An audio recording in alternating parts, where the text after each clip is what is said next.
Reciban un saludo afectuoso y como siempre nuestra alegre noticia que les traemos el día de hoy. Siguiendo el consejo de Juan Pablo II, hacemos la invitación a todos ustedes a unirnos en plegaria al Espíritu Santo, pidiéndole que nos guíe, ya que Él es el agente principal de la evangelización. Nos presentamos, el doctor Tomasini. Doctor, buenas tardes. Muy buenas tardes, ¿cómo están? Pues aquí, bueno, y su amiga María Guillermina Álvarez. Bienvenidos a nuestro programa La Divina Voluntad en la Nueva Evangelización a través del Espíritu Divino. Hoy es nuestro tercer programa y en el anterior hablábamos sobre dos posturas en cuanto al origen del hombre, la creación o la evolución mitigada, si Adán fue un individuo o fue algo genérico. En la primera postura, las Sagradas Escrituras nos dicen que fuimos creados a imagen y semejanza del Verbo. En la segunda postura surgieron preguntas y dudas muy específicas en que pondrían en entredicho lo que la Iglesia Católica, las Sagradas Escrituras nos han enseñado, incluso dogmas de la Iglesia, como la Inmaculada Concepción, se vendrían abajo si aceptáramos esta postura de la evolución mitigada. Y para despejar dudas, doctor Tomasini, nos dejaste como referencia el número 295 del Catecismo de la Iglesia Católica y del Magisterio de la Iglesia los números 1787, 1789 y 1792 del Denzinger. Y bueno, eso es para que tomen nota ustedes y vayan con nosotros trabajando en esto que escuchamos, ¿verdad? Y habiendo discutido y aclarado todo el tema anterior, anunciamos que en este programa de hoy hablaríamos sobre el pecado original, del cual queda una pregunta al aire. ¿Cómo el pecado cometido de Adán vino a ser el pecado de todos sus descendientes? O sea, si él lo cometió, ¿por qué el resto? Esa preguntita se queda al aire para el doctor Tomasini, pero aquí cabe una pregunta oportuna, Salvador. Con todo esto que nos has expuesto, sin duda muy, muy interesante, y ya que el tema principal de nuestro programa es la divina voluntad, dinos, ¿en qué se conecta todo esto con la divina voluntad? Buena pregunta. Mira, como hemos visto hasta ahorita, o sea, hemos estado tratando primero de ver exactamente cómo fue creado el hombre. O sea, como tú mencionabas ahorita, si por una postura creacionista, que es la tradicional, la que está marcada en las Sagradas Escrituras, o por esta nueva tendencia de asociarse un poco a las teorías de tipo científico, como son la evolución, y que ahora se ha puesto como evolución mitigada. Como ya más o menos explicábamos, la evolución mitigada es simplemente la misma evolución darwiniana, pero dirigida por Dios. No una evolución fortuita al azar. Y con eso se pretende no entrar en conflicto con la ciencia y aparentemente salvar el decoro divino y estar no rompiendo con la tradición, con la Iglesia. Creo que más o menos quedó explicado, o sea que esto, como tú mencionabas ahorita también, es muy difícil de poderlo aceptar porque ya viéndolo un poco más profundo, rompería totalmente con nuestras propias ideas, tradiciones, revelación, magisterio, en fin, con todo, e incluso con los dogmas, como mencionaste. Así es. De la Inmaculada Concepción, ¿no? Entonces, como nuestro tema es la divina voluntad, y esto quizá todavía haya personas que se pregunten, bueno, ¿y eso qué es? Con toda intención lo hemos ido marginando un poquito, porque plano, como una premisa de entender quién es el hombre, cómo fue creado el hombre y qué fue ese acto, ese pecado original. Sabiendo esto, vamos a tener muy clara ya una idea de cómo fue formado el hombre. Porque, como recordarás en el primer programa, hablábamos de que fuimos creados a imagen y semejanza de Jesús, o sea, del Verbo encarnado. Ya mencionábamos también que el Verbo encarnado posee dos naturalezas, una naturaleza humana, una divina, que tiene una vida humana, una vida divina, una voluntad humana, una voluntad divina, y que nosotros, para poder ser a imagen y semejanza de Él, bueno, debemos tener algo que nos iguale. Y a eso es a donde vamos a desembocar, siguiendo con este hilo de la creación del hombre y ahora del pecado original. Recordarán que la vez pasada habíamos mencionado un poquito, habíamos hablado sobre el mal y habíamos quedado en que el mal por sí mismo no existe, sino que el mal está en función de la presencia del bien. O sea, ahí poníamos un ejemplo, lo recordarás, y el de la ventana. Sí, y la pared. Que una ventana es simple y sencillamente la ausencia de pared. No existe por sí misma. No hay hoyos para ventana, sino se tiene que quitar el bien existente, que es la pared, para que pueda existir lo que ahí nosotros conocemos como ventana. De la misma manera habíamos mencionado las tinieblas y la luz. Habíamos dicho que la luz es la presencia real y las tinieblas no existen por sí mismas, sino existen en función de la ausencia de la luz. La luz puede aparecer en las tinieblas y disiparlas, pero las tinieblas no pueden aparecer en la luz y disiparla. O sea que donde hay luz, donde está el sol, por ejemplo, no pueden llegar las tinieblas y quitar el sol. Así es. ¿De acuerdo? Sí. Entonces estamos en la firme convicción de que el mal por sí mismo no existe. Bueno, también habíamos mencionado que en el centro del paraíso, ya una vez creado Adán, formada Eva, formada de Adán, Dios les había plantado un jardín, un Edén, y en ese Edén, en el centro de ese Edén, había plantado dos árboles: el árbol de la vida y el árbol del conocimiento del bien y del mal, que, como mencionamos también, es un árbol muy curioso, porque es un fruto, o sea, es el fruto de ese árbol, que es la prohibición: no comerás del fruto de ese árbol. Ese fruto nos iba a dar el conocimiento tanto del bien como del mal, o sea, porque ese es su nombre, ¿no? Entonces se pregunta uno, dice, bueno, si en realidad Dios les prohíbe comer de ese fruto, lo que está prohibiendo es que lo conozcan a Él, porque Dios es el bien. Y eso resulta un poquito incomprensible también.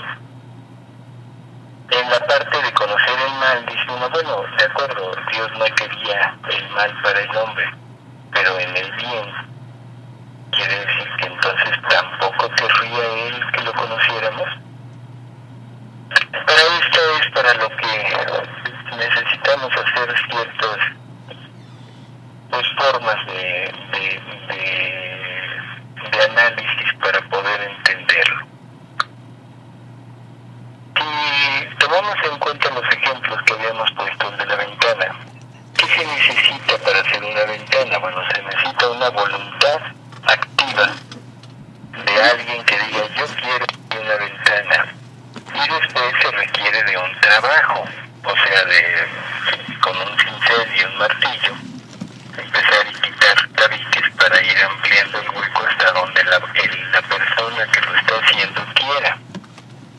O sea que para quitar el bien presente de la pared se requiere un acto de voluntad. Bueno, para quitar el bien fundamental que es Dios, o sea, porque ese es el problema, y es un árbol de bien y de mal, y Dios ya se había dado a conocer, eso es importante. Dios se paseaba en el jardín, Dios hablaba con Adán y con Eva, entonces quiere decir que ya se había manifestado, por lo tanto, ya tenían conocimiento del bien. Entonces la pregunta es decir, bueno, ¿ya habrían comido del fruto antes? No, lo que pasa es que es un simbolismo. ¿Qué se necesita para quitar a Dios de nuestra vida? Un acto de voluntad. Nosotros para quitarnos la idea de Dios o quitarnos los mandamientos de Dios o transgredirlos, conscientemente yo necesito hacer un acto de mi voluntad de decir, no quiero, no deseo obedecer a Dios. Y es lo único que lo puede quitar. En algunos medios, algunas personas podrían decir, no, es que Satanás también puede ayudar. Y es más, en el relato bíblico está Satanás representado por la víbora. Pues sí, pero Satanás es, diríamos, secundario. Satanás es insignificante en todo este relato. Porque lo más que hace Satanás es induce, sugiere, o sea, propone. Y siempre con mentiras, con halagos diversos. Pero no con una verdad plena. Entonces Satanás no puede inducir a nadie al mal, puede sugerírselo, pero el que toma la decisión de ir hacia el mal es el propio ser, o sea, la persona. A Eva le sugieren que se coma del fruto, y Eva acepta y lo come, no obligada por Satanás, sino por su propia voluntad. Y ella es la que va a ver a Adán para inducirlo a que la voluntad de Adán acepte comer el fruto, que ahora se lo sugiere ya no la serpiente, sino ahora es Eva la que va a llevarle el fruto. O sea, Eva, de seducida por Satanás, ahora se convierte en seductora de Adán. Entonces Adán acepta, y con un acto de voluntad, con un acto de su propia voluntad, es como decide comer de ese fruto. Y ahí conoce el mal. Cosas curiosas. ¿Qué pasa después de que come Adán? Se dan cuenta de que están desnudos, cosa que antes no lo habían notado. Uh-huh. ¿Sí? Es una forma de dar a entender que entra la concupiscencia en el hombre, y aparte entra el sentimiento de culpa, porque te esconde. Cuando oye a Dios que viene, te esconde porque le da vergüenza, porque sabe que transgredió el mandato de Dios, pero que lo transgredió voluntariamente, ¿no?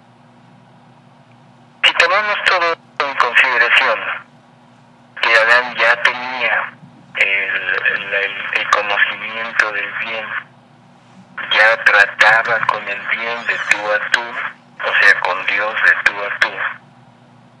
Entonces lo único que nos puede, a donde nos puede llevar esto, es a que ese árbol o ese simbolismo del árbol, del conocimiento del bien y del mal, está representando a la voluntad del hombre, porque es la propia voluntad lo único que puede quitar al bien, o sea, a Dios.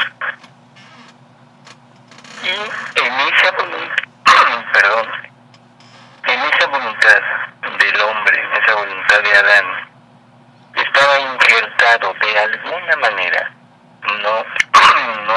momento de entrar ahí, pero de alguna manera estaba injertado ya el bien de Dios. Y esto nos refiere inmediatamente a la persona de Jesús, que era una persona humana, un hombre verdadero, con una vida humana creada, con una voluntad humana creada, pero al mismo tiempo tenía una vida divina y una voluntad divina unida. La Iglesia ha puesto el nombre de hipostático, unión hipostática. O sea, es una unión que de alguna manera forma un solo ser de dos naturalezas diferentes. Y las dos naturalezas son perfectas y las dos naturalezas son reales. Jesús es Dios verdadero por naturaleza y hombre verdadero por creación. Y nosotros ahora quizá podamos entender un poquito cierta relación ahora sí ya con esa persona de Jesús. Somos una vida humana creada, con una voluntad humana creada, pero que de alguna manera ya había sido injertada con la vida divina. O sea, ya tenía Adán en sí mismo esa unión con Dios. Era prácticamente el deseo de Dios para su criatura, el vivir como un solo ser. Tan es así que el pecado original se borra con el bautismo, un sacramento de los que nos deja Jesús. Y el bautismo lo único que hace es nos injerta nuevamente en Jesús. Ahora somos injertados en Jesús, o sea, readquirimos nuevamente esa unión con la vida divina. Así que todo esto nos tiene que hacer pensar que el pecado original fue, o más bien dicho, el árbol del conocimiento del bien y del mal era la voluntad del hombre, donde por creación estaba injertada la vida divina para hacernos uno con ella. Esas serían las palabras, el deseo de Jesús en la última cena, cuando le ruega al Padre para que todos lleguemos a ser uno con ellos. Y la condición que él pone es yo en ellos, o sea, yo, Jesús, dice, en ellos, y tú, Padre, en mí, para que ellos estén uno con nosotros como tú y yo somos uno. Y esa era la idea perfecta, ese era el plan de la creación. Que en Adán fue un regalo, fue un don, así fue creado porque así lo pensó Dios. Nada más que se requería de la libertad del hombre para llevarlo a cabo. O sea, el hombre tenía que escoger libremente La ciencia del conocimiento del bien y del mal es la voluntad humana. Bueno, así es, Guille. Entonces, resumiendo, el árbol está representando a la voluntad del hombre.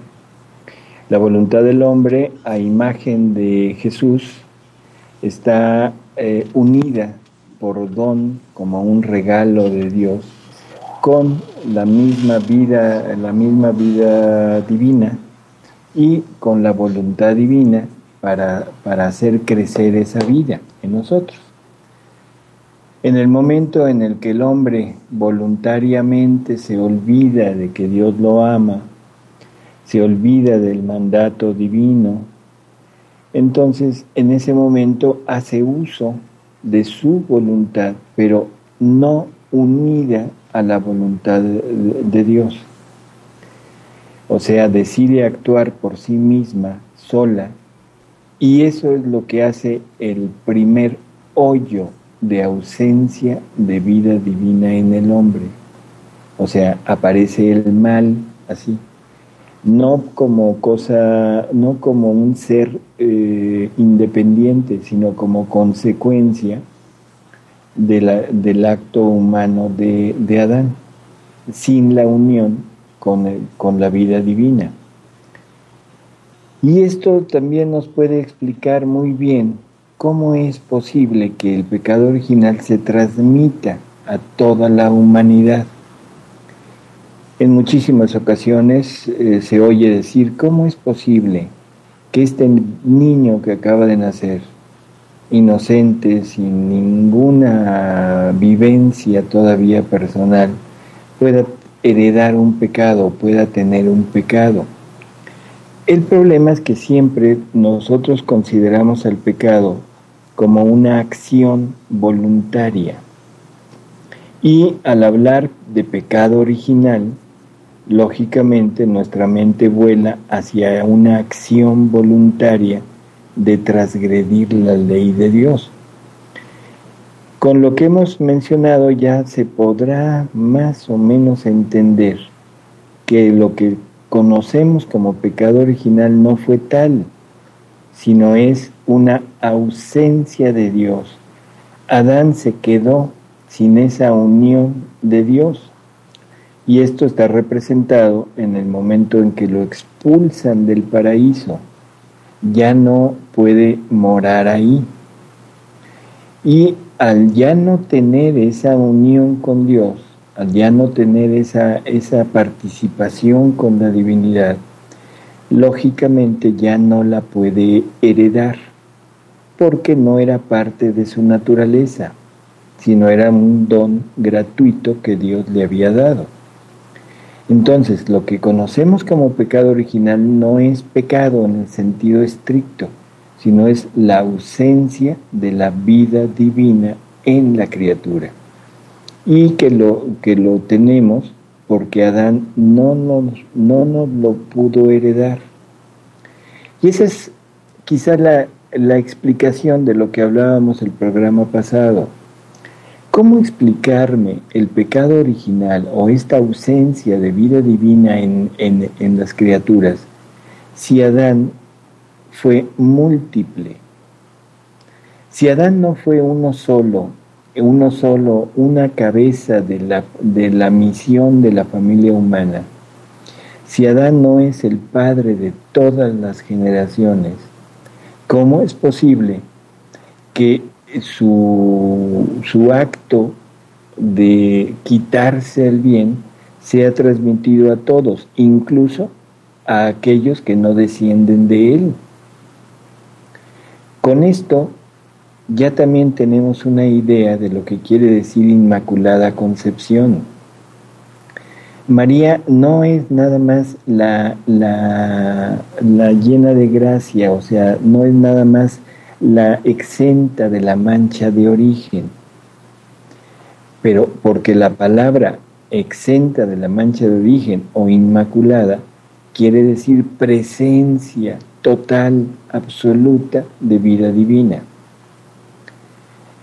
¿Y cómo es posible que esto se le restituya a ella si no, en primera no se sabe de qué rama venga? ¿Viene de la rama de Adán pecador o del otro Adán que no pecó? Y aparte, ¿qué significado tendría que sea Inmaculada Concepción para los que no pecaron? ¿Sí te vas dando cuenta, Guille? O sea, es todo un proceso que hay que irlo desenmarañando un poquito para entender por qué es total y absolutamente imposible que se llegue a la concepción de una evolución, aunque sea mitigada. Como habíamos dicho en el programa pasado, para destruir la perfección de un animal, o sea, para que un animal evolucione a la perfección de algo superior, o sea, en este caso al hombre, se necesita destruir la perfección del animal para construir la perfección de hombre. Entonces, y volvemos a quedar en lo mismo, sería creación nuevamente, lo cual sería ilógico, absurdo totalmente, pensar que Dios se tome la molestia de crear la perfección de un animal unicelular para después destruir esa perfección unicelular para hacer una perfección de animal pluricelular. Y después del pluricelular, destruir esa perfección para crear otra perfección de un animal ya más elaborado, o sea, de un primate. Y luego destruir esa perfección de primate para llegar a la perfección del hombre. Ese es un Dios que deja mucho que desear, imperfecto. Y estamos entrando en un terreno que nos estamos aproximando a las ideas de un jesuita de hace pocos años, quizá tú lo recuerdes, Teilhard de Chardin, que aunque tiene ideas muy fascinantes, muy buenas y todo, pero tiene el gravísimo error de ponerse en el punto de la evolución. Bueno, es como breviario cultural. Entonces, volvamos a lo mismo. El pecado original es ausencia de Dios. Tan es así que todos los descendientes de Adán, todos, hasta que Cristo muere y forma la redención ya para toda la humanidad, no puede perdonarse o no puede restituirse el hombre a su punto de origen. Por lo tanto, no podían entrar al cielo. Todos los que morían tenían que ir al seno de Abraham. Aunque hubieran sido muy santos, muy buenos, muy apegados a lo que Dios les pedía, pero como no había sido perdonado el pecado original, como todavía no se había restituido la vida divina en el hombre no podía entrar al cielo y tenían que esperar la redención de Jesús. Y otra vez volvemos a lo mismo. Si Jesús nos viene a redimir de aquella ausencia, de aquel pecado, lo que nos viene a dar es la vida divina, su vida. Por eso es que siempre el Padre nos pone como punto de referencia la humanidad de su Hijo, porque es el modelo a seguir. Debemos llegar a ser otros Jesús, pero un Jesús ahora completo, ya no el Jesús nada más por la parte de afuera, la imitación de sus virtudes, de sus actos, sino ahora la imitación de un Jesús, pero de un Jesús total. Conociendo esto, ahora el bautismo cobra una importancia inmensa. Antes era perdonar el pecado original, ahora es restituirme la vida divina. Esta es la importancia de hablar un poquito, así brevemente, de pecado original. Y como cosa curiosa, si el árbol del conocimiento del bien y del mal estaba plantado en el centro del paraíso, y ya supimos o ya dedujimos que ese árbol es la voluntad humana, entonces la pregunta sería, ¿y dónde estaría el paraíso, Guille? Pues el paraíso era el propio Adán, ¿no? Hablando de paraíso terrenal. El paraíso era el propio Adán. El paraíso era el ser humano. Era un paraíso doble. Era el paraíso para Dios, el paraíso terrestre de Dios, por decirlo así, que es donde Dios quería morar. Dios quiere morar en el hombre. Ese es su lugar, para eso fuimos creados, para que Dios more con nosotros. Y al mismo tiempo se convertía en el paraíso del hombre, porque al estar Dios en él, ese es el verdadero paraíso del hombre. Su paraíso celestial. Así es. Entonces, el hombre, por eso es que todas esas investigaciones que hacen buscando el paraíso terrenal, ese lugarcito donde estaba plantado y donde fue creado el primer hombre, pues no han tenido nunca ningún éxito, pues no, ni lo van a tener jamás. Pues es como imaginarnos que el paraíso terrenal fuera una hectárea de un jardín bellísimo, florido, y el resto de la tierra árido, como algunos artistas lo han ilustrado, ¿no? Así es. Eso no puede ser, estaba recién estrenadito el planeta. Exacto, esa pregunta salta luego, bueno, y más allá del paraíso que había, ¿no? Así es, pero son simbolismos, son símbolos que están puestos en ese relato del Génesis, pero que nos revelan una enorme verdad, pero que no se sale ni un ápice de la verdad revelada, y la verdad revelada es Dios creador, que eso es lo que Satanás quiere tumbar a toda costa, e incluso se ha metido, o sea, a imbuir ideas tan graves, tan terriblemente nocivas como la que mencionábamos, la evolución mitigada. Y lo único que desea es eso, confundir, sin darse cuenta las gentes que aceptan esto, de que están aceptando la destrucción total de la propia iglesia.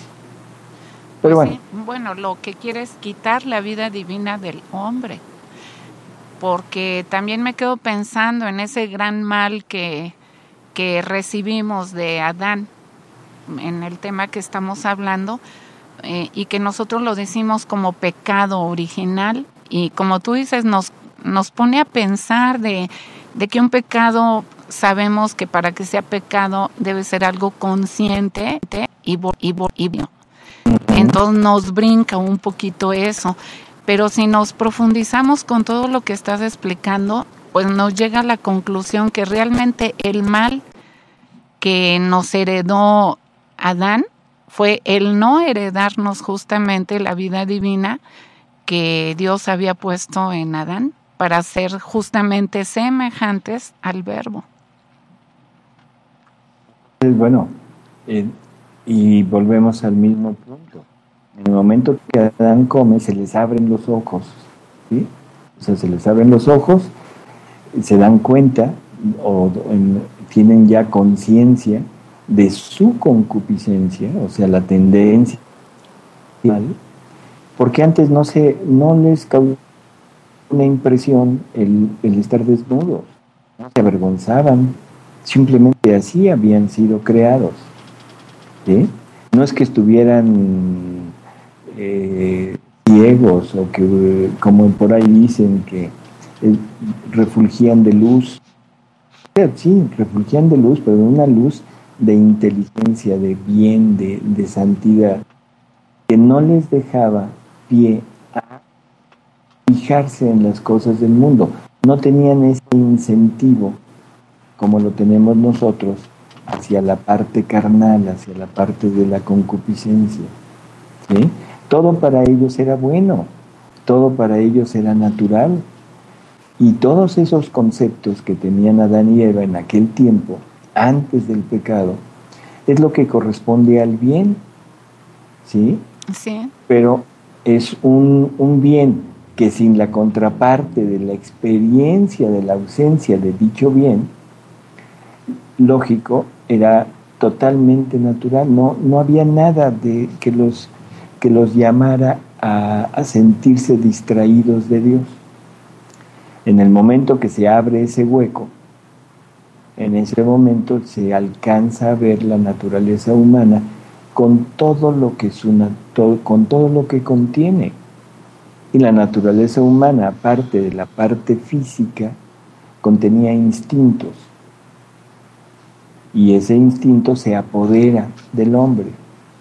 Y entonces lo que nosotros conocemos ahora como mal no es más que nos hemos dejado llevar ya no por la razón, que esa sería nuestra parte superior, y a lo que debería de estar supeditado todo el hombre, a la razón.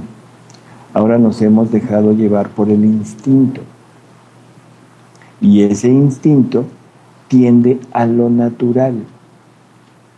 Quizá la parte más fácil de poder explicar para que se entienda así es la concupiscencia hacia la parte sexual. El instinto sexual existe en el hombre.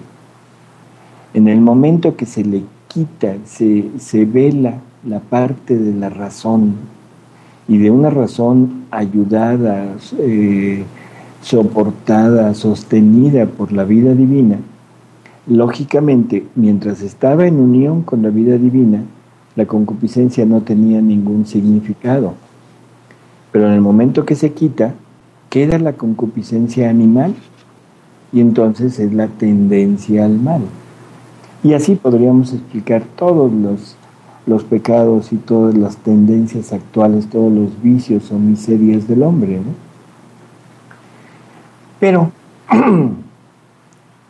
el bien aquel que teníamos, el bien aquel que Adán debería de haber poseído si hubiera pasado la prueba, fue perdido ahí, y entonces quedó bamboleando una voluntad humana débil, no sostenida por la voluntad divina y acicateada terriblemente por el instinto. Lógico, se empezó a dejar llevar.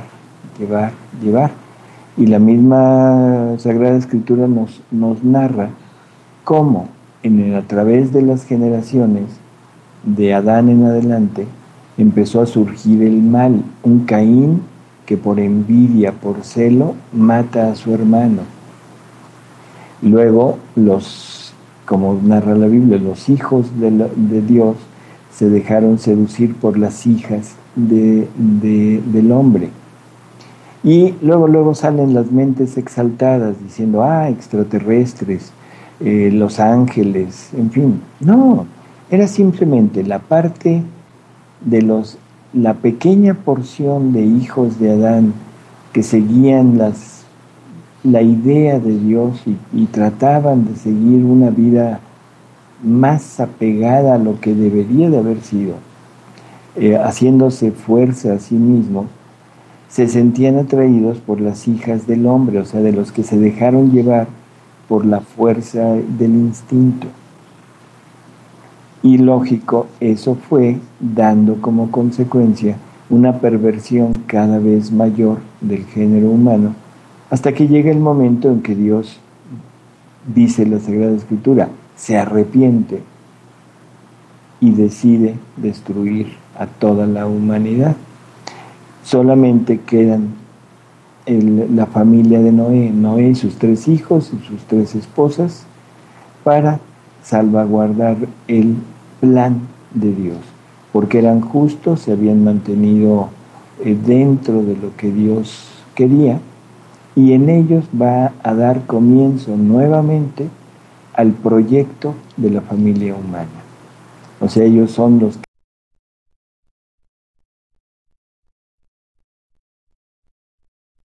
Salvador, se me haría así muy, muy oportuno que después nos hablaras un poquito, nos extendieras la promesa que Dios le hace a Adán.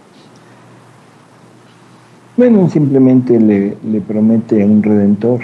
Y ese redentor es también una promesa ahora lo vemos, de retornar a ese lugar, a ese puesto en el que Dios había querido colocar al hombre, ¿no? Exacto. Su finalidad. Ahí es a donde iba. O sea, nosotros, a tantos años después de aquellos sucesos, tantas cosas a las que hemos estado bombardeados continuamente, ahora nosotros nos vemos tan lejos de Dios, tan lejos de Dios, que pensamos que nuestra situación normal de creación es ser pecadores. Y anhelamos terriblemente los mejores de nosotros, o sea, de la familia humana, los mejores de la familia humana, anhelan ser redimidos, pero la palabra redimidos simplemente para ellos significa perdonados. y perdonados es admitidos a la visión beatífica después de la muerte. Pero no tomamos en cuenta al Adán inocente, que ese es otro de los problemas de no creer en Adán. Si yo pierdo de vista a Adán, pierdo de vista el plan de Dios. Y ahora pienso y creo, sin lugar a dudas, que Dios me creó para salvarme. Y pienso que la finalidad de Dios para conmigo es salvarme. Yo no sé si esto tenga un poquito de repercusión en tu mente, Guille, o en la mente de los que nos escuchan. Ajá. Pero si Dios me crea para salvarme, quiere decir que me creó pecador. Ay, sí. Y déjame te digo, Salvador, tenemos 3 minutos y este tema pues nos deja, ¿verdad?, con el apetito para seguirle. Pero a mí me gustaría que tuvieras presente seguir con este tema para el siguiente viernes y pues no sé si dejaras un adelantito de lo que vamos a seguir escuchando. Bueno, Guille, es que hemos tocado así apenas por la superficie esto, pero creo que más o menos ha sido,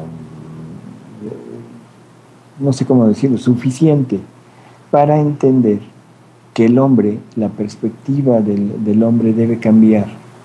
No somos lo que pensamos que somos.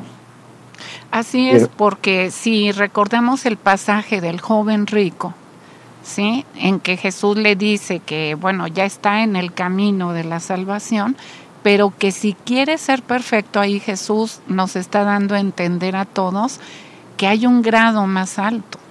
O sea, justamente de lo que tú estabas diciendo, de la sola salvación. Es un retornar al orden, al puesto y a la finalidad para la cual fue creado el hombre, toda la familia humana en Adán. O sea, ser semejantes al Verbo. Y eso, pues, lleva su camino. Así es. Y también se nos ha olvidado, siempre pensamos en función del hombre, lo que el hombre puede conseguir si es perdonado, pero nunca tomamos en cuenta a Dios. Justamente. O sea, a Dios para todos ya no tiene ninguna, ¿cómo diríamos?, ninguna función aquí. Aquí el único que puede ganar es el hombre, la salvación, y después de la muerte ir al cielo, a gozar de Dios. Y sí, pero se nos olvida el plan de Dios. Y déjame decirte un poquito antes de cerrar, que redención significa rescatar. Y como tú bien dices, nos afocamos a nosotros, rescatarnos a nosotros. ¿Y quién le va a rescatar? El honor, el decoro, el amor, todo lo que Dios apostó en Adán cuando lo creó. O sea, ese tema se me hace muy importante. ¿Qué te parece si lo tomamos el próximo viernes? Estamos por cerrar el programa y bueno, ¿cómo ves? ¿Te parece bien?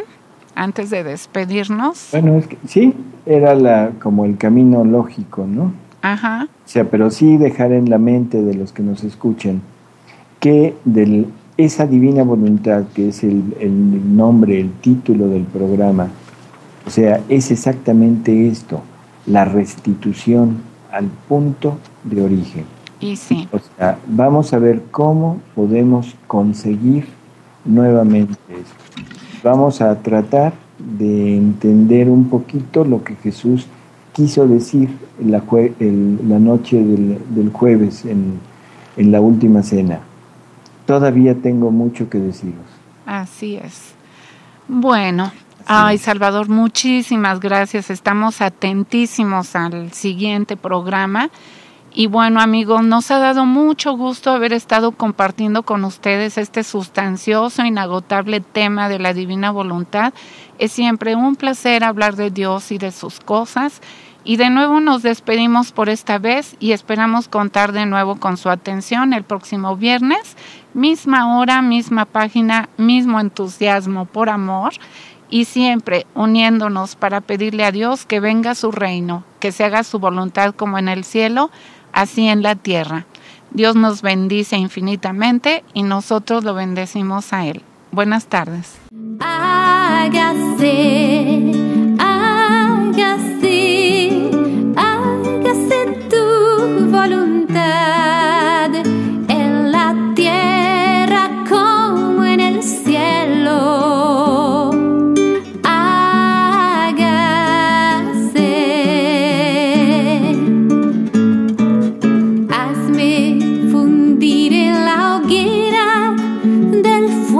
Que hace vivir y crecer, sacia la sed de mi alma en el manantial del divino querer. Pongo con fe y confianza al pie de tu trono hoy mi voluntad. Pido, Señor, que me brindes un día la tuya.